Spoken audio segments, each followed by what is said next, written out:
사도행전 18장 1절부터 11절입니다.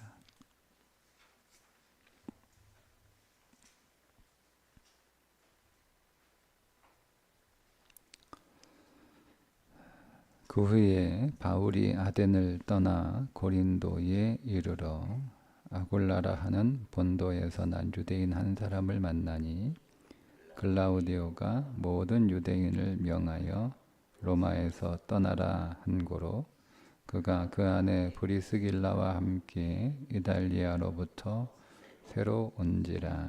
바울이 그들에게 감해 생업이 같으므로 함께 살며 일을 하니 그 생업은 천막을 만드는 것이더라. 안식일마다 바울이 회당에서 강론하고 유대인과 헬라인을 권면하니라.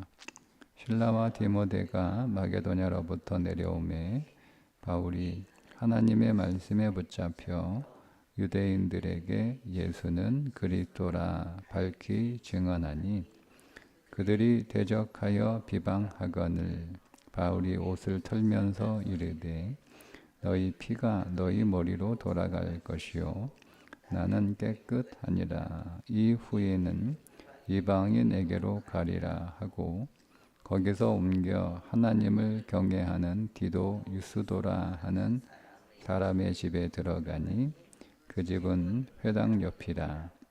또 회당장 그리스도가 온 집안과 더불어 주를 믿으며 수많은 고린도 사람도 듣고 믿어 세례를 받더라. 밤에 주께서 환상 가운데 바울에게 말씀하시되 두려워하지 말며 침묵하지 말고 말하라.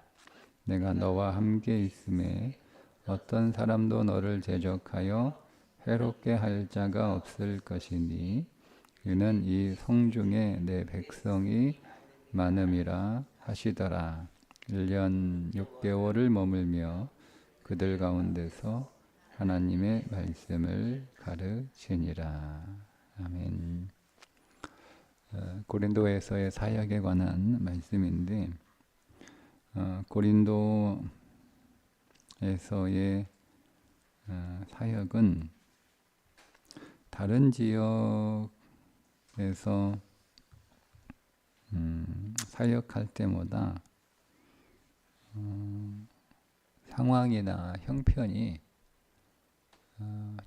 바울이 복음을 전도하는 일에 있어서 굉장히 좋은 조건이었습니다. 일단은 마게도냐에 있던 디모데와 실라가 합류를 하게 되고 그리고 아굴라와 브리스길라 부부를 만나게 되고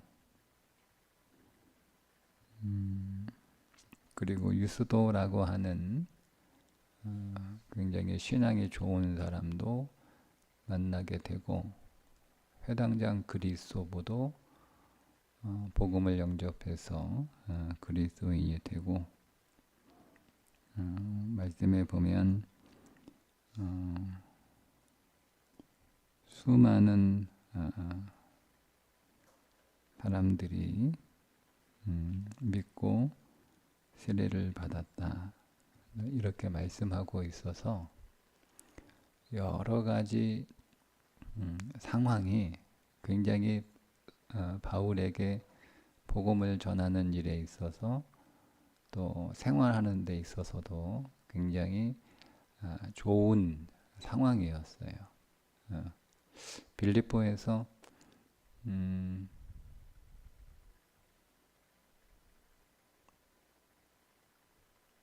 빌립보 성도들이 모금한 후원금을 가지고 왔기 때문에 처음에 고린도에 와서는 바울이 천막 짓는 일을 할 수밖에 없었거든요. 성도들에게 부담이 되는 것을 바울은 싫어했어요. 그게 복음의 장애가 되기 때문에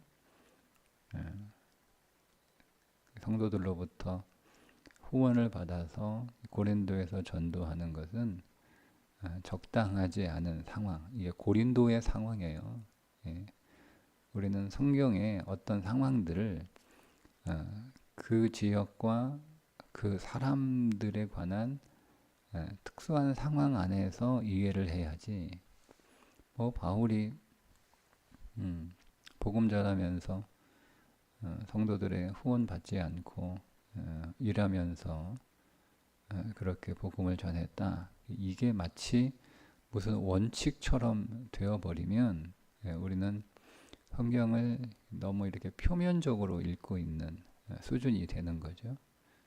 성경은 그렇게 표면적으로 읽으면 안 되고 성경은 좀 입체적으로 그리고 그때 그 상황 안에서 그 말씀을 읽어내야 그 말씀이 우리에게 전해주는 메시지를 왜곡 없이 좀 더 정확하게 받아들일 수 있는데 바울이 고린도 교회에서 천막을 진 것은 그의 전체 사역의 원칙이 아니고 고린도 교회에서 복음을 전하는데 사람들에게 조금 부담이 될까 봐. 고린도 교회는요 굉장히 부자 도시예요. 돈이 넘쳐나는 곳입니다. 돈이 굉장히 여유가 있었던 도시예요. 근데 여러분 왜 바울이 거기에서 천막을 지었을까요? 낮에는 일하고 잠깐 이렇게 시간이 나면 거의 시간이 날 수가 없죠. 그래서 이제 안식일에 회당에 들어가서 복음을 전하는 것이 사실은 전부였는데 왜 그렇게 했겠어요?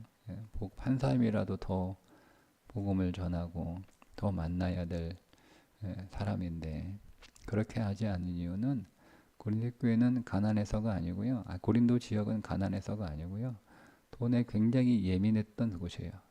돈이 많고 부자인 사람들이요. 돈에 굉장히 예민합니다. 그래서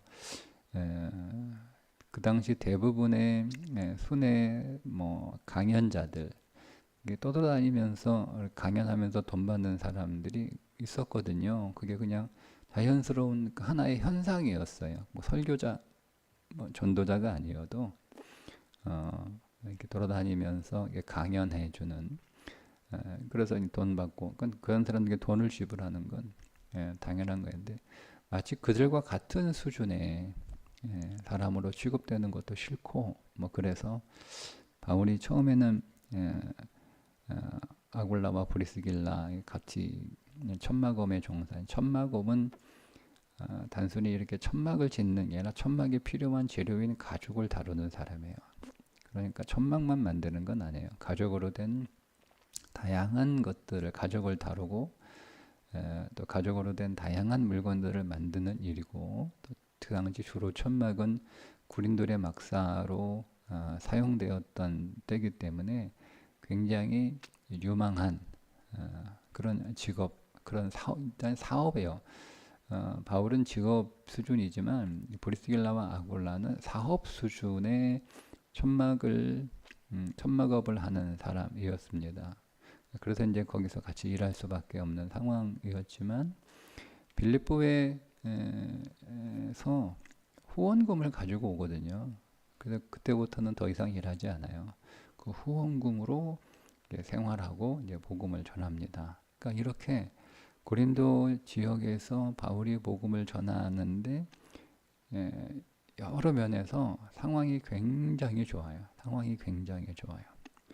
그런데 우리가 말씀을 읽다 보면 한 가지 좀 의외의 바울의 모습을 만나게 됩니다. 6절인데요.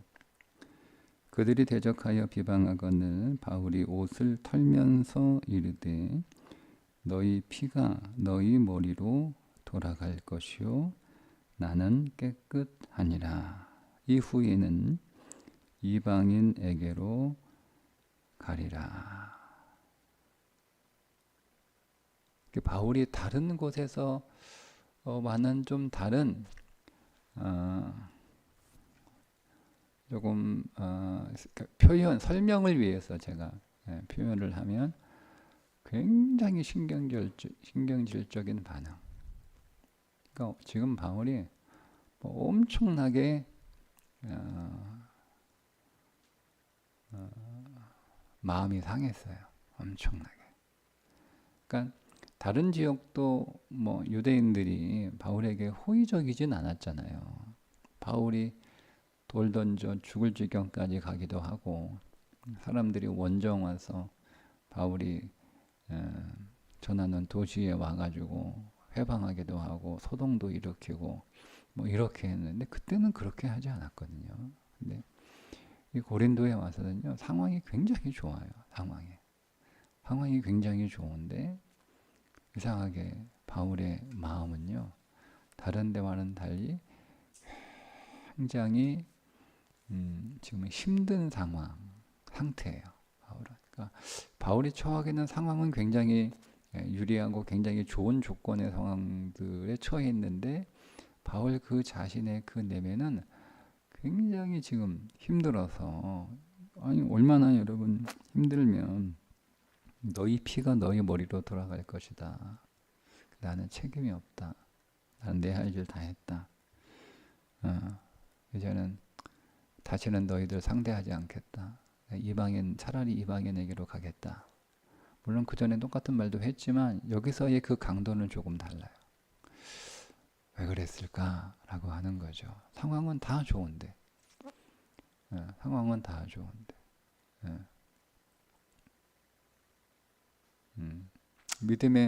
훌륭한 믿음의 사람, 아굴라와 브리스길라도 만났는데, 그가 천막 짓는 일을 혼자 이렇게 하다가 한 6개월 정도 이렇게 한 것 같아요. 하다가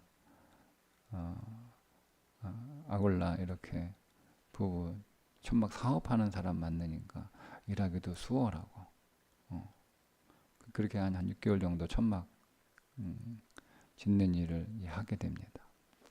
근데 빌립보에서 이제 후원금을 가지고 이제 오잖아요. 그러니까 이제는 천막 짓는 일 안 하고 복음 전하는 일에만 매진할 수도 있고, 그리고 믿음 좋은 이수도도 만나게 되고, 그 다음에 그로 인해서 회당장도 복음을 영접하고, 이게 상황이 되게 좋으니까 분위기가 되게 좋은 상황인데, 왜 바울은 이렇게 다른 곳에서 보였던 반응보다 심하게 반응을 했을까라고 하는 거예요. 두 가지 정도 생각했는데, 첫째는 뭐냐면 굉장히 많이 바울이 육체적으로 필요한 상태라는 거예요. 육체적으로 계속 강행군을 해왔기 때문에 육체적으로 굉장히 필요하다는 거. 우리 안에 영, 혼, 육 세 가지의 능력이 존재하는데, 그 가운데 가장 약한 게 육체이지만, 그래도 여러분 육체가 많은 피로와 연약함과 또 그런 어떤 뭐 어떤 질병이나 뭐 이런 것에 여러분 빠지게 되면 잠시지만, 길게 가진 않지만 그의 영이나 그의 혼에 영향을 줍니다. 그러니까 사람들은 자기의 육신을 좀 관리를 잘 할 수 있어야 돼요. 피로가 쌓이지 않도록, 누적되지 않도록 여러분 우리 육체를 잘 관리해야 돼요. 근데 단순히 이거는 육체가 피곤한 문제라고 보기는 어려워요. 그 요소가 전혀 없어서, 이게 이제 한 가지 요인만으로 이렇게 바울이 이런 반응을 보였다고 저는 보기는 어렵고요. 물론 육체도 굉장히 피곤한 상태. 왜냐하면 쭉 같이 오다가 혼자 아덴으로 건너오게 되고, 그 아덴으로 실라와 디모데도 함께 건너오지만, 거기에서 다시 이제 실라와 디모데를 보내죠. 실라를 그 데살로니가로 보내고 디모데를 빌립보로 보내거든요. 이게 또 혼자예요. 그리고 거기서 다시 또 이제 고린도로 오게 되거든요. 그러니까 육체적으로 쭉 이렇게 사람들이 같이 이렇게 오다가 이제 아마 혼자였던 것 같아요. 고린도로 넘어 혼자 오면서 아무래도 여러 가지 같이 하던 것들을 혼자 다 감당하니까 몸의 피로가 좀 계속 많이 쌓였던 듯합니다. 근데 거기다가 공교롭게도 어떤 사건이 벌어지게 되냐면 여전히 유대인들이 바울이 전하는 복음을 계속 거부하는데 이 고린도에서 유대인들이 바울이 전하는 복음을 대적하는 것은 6절에 그들이 대적하여 비방한다. 그러니까 대적하고 비방하는 거잖아요. 대적하는 거, 뭐 대적하는 거, 대적. 여기서 단순히 거부하고 거절하고 반대하는 게 아니고 그 대적이 좀 조직적으로 반대하고 조직적으로 이렇게 저항하는 그래 조직적으로 바울과 대립하는 형태를 띱니다. 거기에다가 비방하는 소리까지 들어요. 거기다가 그러니까 바울이 육체적으로 힘든 데다가 그의 사역의 거센 저항과 또 비방하는 소리까지 듣게 되니까 이제 바울이 제가 볼 때는 폭발한 거예요. 폭발한 거예요. 그래서 이방인대로 가겠다. 이방인대 더 이상 다시 내가 회당 들어가지 않는다. 더 이상 내가 유대인들한테 복음을 전하지 않는다. 너희 피가 너희 머리로 돌아갈 것이다. 라고 말할 정도로.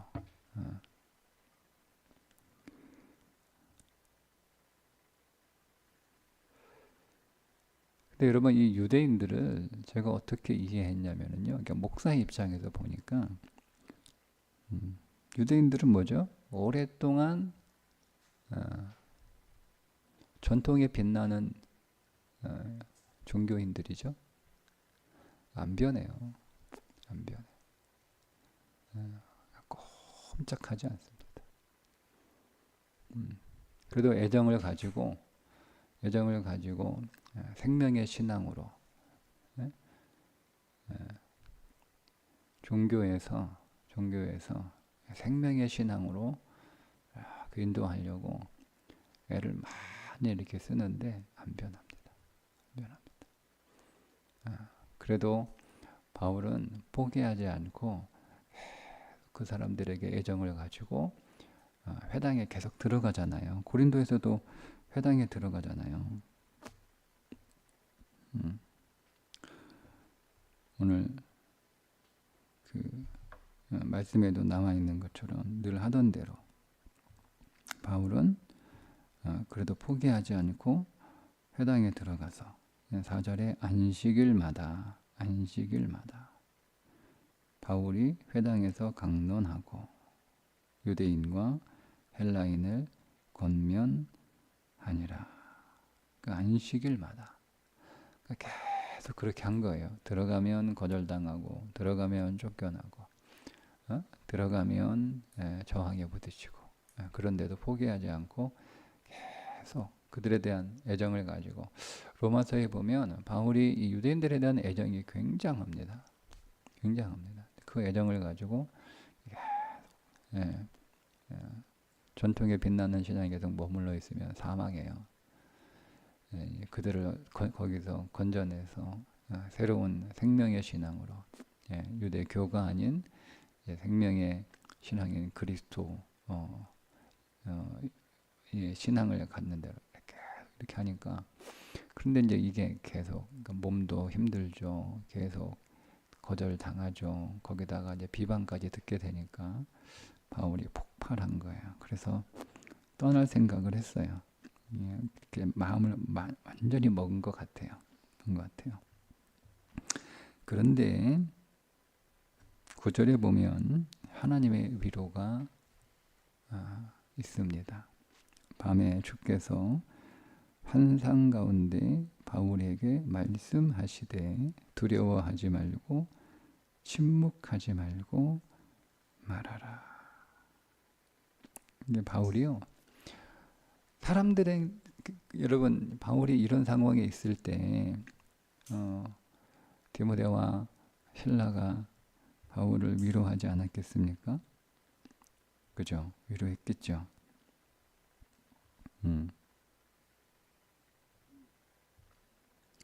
바울과 함께하는 다른 믿음의 사람들이 바울을 위로하지 않았겠어요?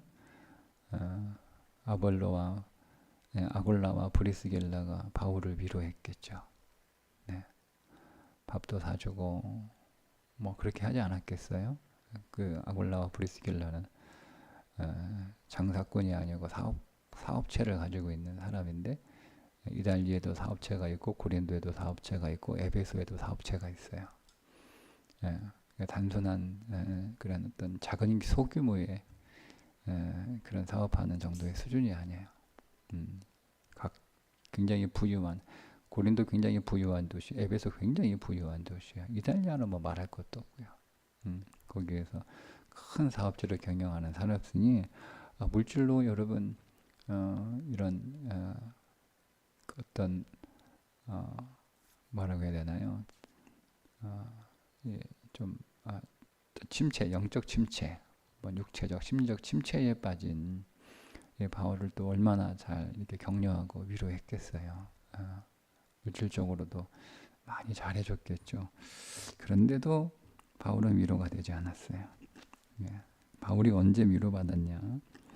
하나님의 위로를 받습니다. 하나님이 오셔서 뭐라고 말씀하시냐면 고생했다, 수고했다 이런 말 하지 않아요. 하나님이 뭐라고 말씀하시는가 하면 두려워하지 말고 침묵하지 말고 자 10절에 보세요. 내가 너와 함께 있음에 어떤 사람도 너를 대적하여 해롭게 할 자가 없을 것이니 이는 이 성중에 내 백성이 많음이라. 여러분 이 10절에서 어떤 세 가지 내용이죠. 함께 있다. 너를 해롭게 할 자가 없다. 내 백성이 많다. 세 마디 하시잖아요. 뭐가 제일 위로가 됐을까요? 여러분 같으면 내가 너와 함께 하겠다. 너를 해할 자가 없다. 내 백성이 많다. 뭐가 제일 위로가 됐을까요? 저는 세 번째라고 봅니다. 내 백성이 많다. 내 백성이 많다라는 거예요. 그러니까 바울은 제가 볼 때는 앞에 있는 함께 하신다.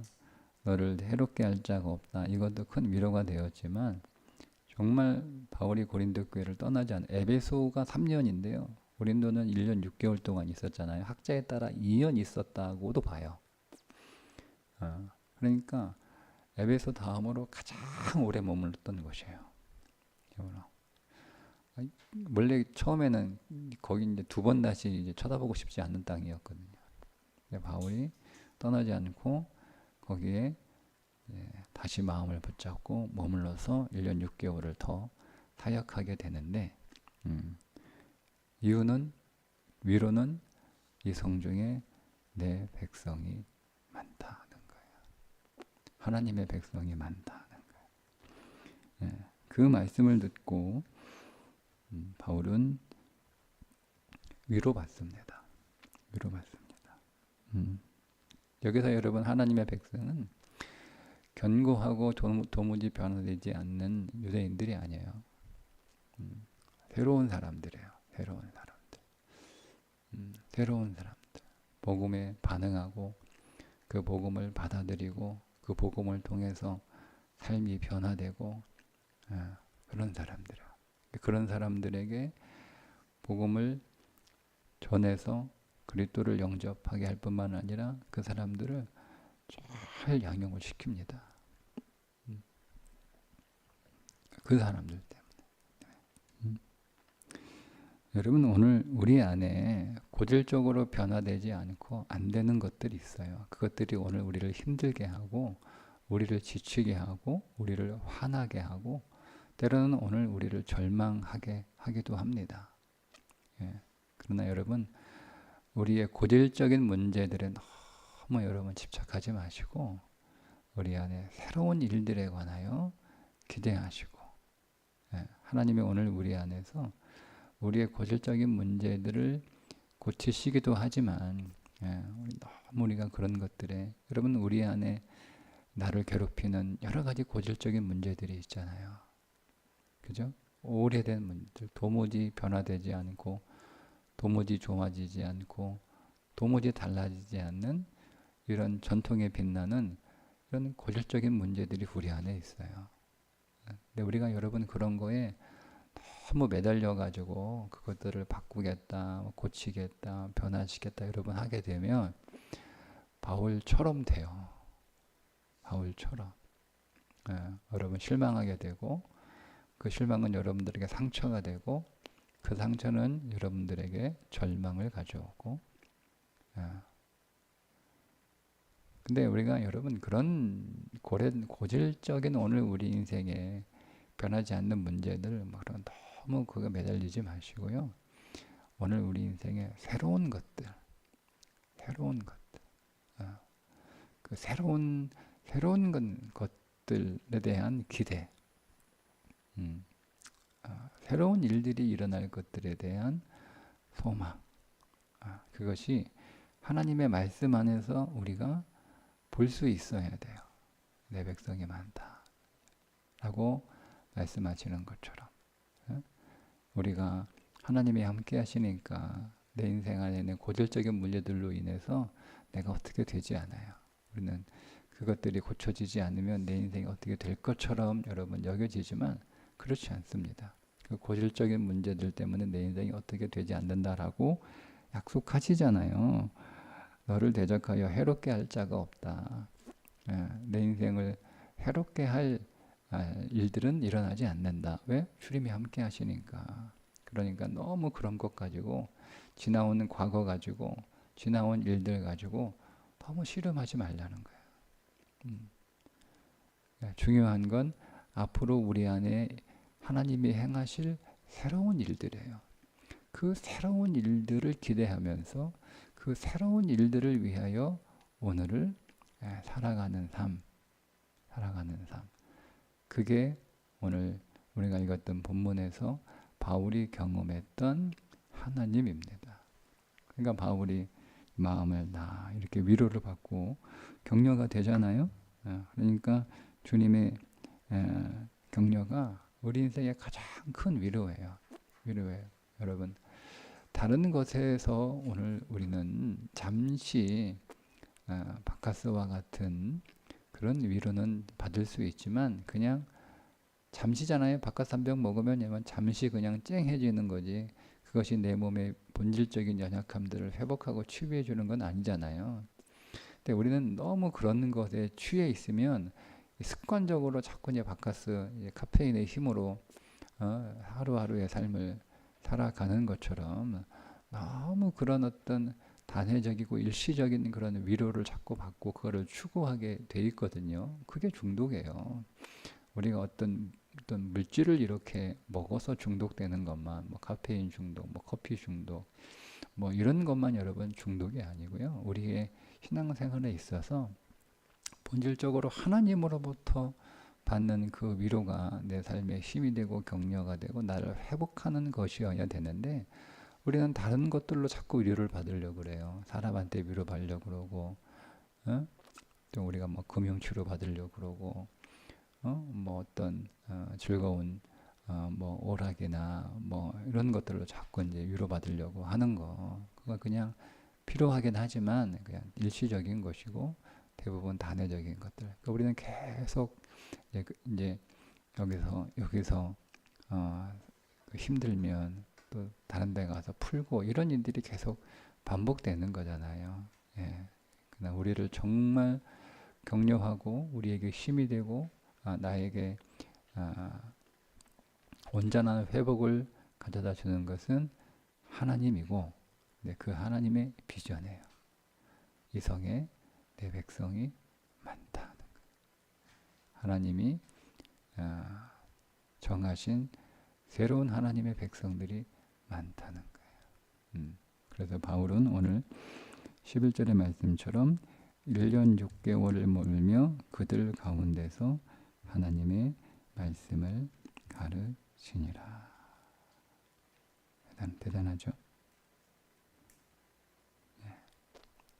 그렇게 두 번 다시 상대하고 싶지 않을 그 고린도가 이제는 바울이 에베소 다음으로 장기간 체류하면서 복음을 전하고 복음을 가르치는, 바울이 또 애정을 쏟는 그런 곳이 되었습니다. 그러니까 우리 안에 오늘 바울이 얻었던 그 위로가 여러분에게도 동일하게 경험되고 또 일어나기를 바랍니다. 하나님의 위로 받으시고 하나님의 비전으로 소망 가운데 거하시고 그 하나님의 약속이 오늘 우리에게 주어진 삶을 넉넉하게 이기는 그런 능력이 될 수 있기를 주님의 이름으로 축복합니다. 기도하겠습니다. 하나님 아버지, 오늘 바울이 경험했던 육신적인 그 연약함은 오늘 우리가 우리의 일상과 우리의 신앙을 살아가면서 동일하게 겪어대는 일인 것을 다시 한번 봅니다. 나만 그런 것이 아니라 바울도 그랬다는 것이 또 오늘 우리의 위로가 되게 하시고, 그런 바울을 위로했던 하나님의 위로가 오늘 내게도 있을 것을 기대하며, 오늘 우리는 하나님의 말씀 안에서 힘을 얻게 하시고 그 말씀을 비전으로 삼아 우리에게 주어진 사명을 끝까지 마치는 믿음의 전진을 계속하게 하여 주옵소서. 예수님의 이름으로 기도합니다. 아멘.